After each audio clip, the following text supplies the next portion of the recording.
If you're just tuning in, we're giving a full update in this program on the Copenhagen Climate Change Conference. In that, the US has given a welcome boost to that pivotal meeting. It says greenhouse gases blamed for global warming should be regulated as a health hazard. The announcement from the Obama administration came as delegates opened their meeting of 192 nations in the Danish capital with emotional appeals to leaders in Washington and elsewhere. Scott Pruitt has all those details.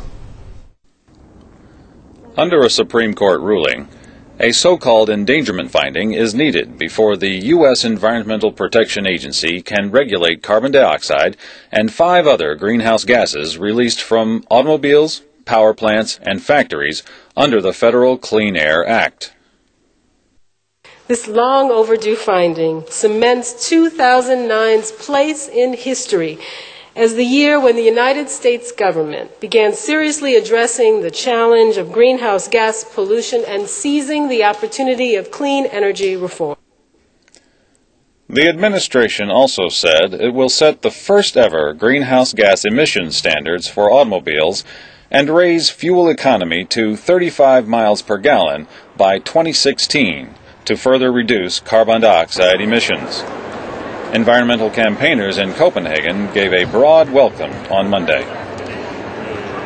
The Congress is failing to act on climate change. The Congress is failing to move meaningful climate policy in the U.S. The President doesn't need to wait for Congress.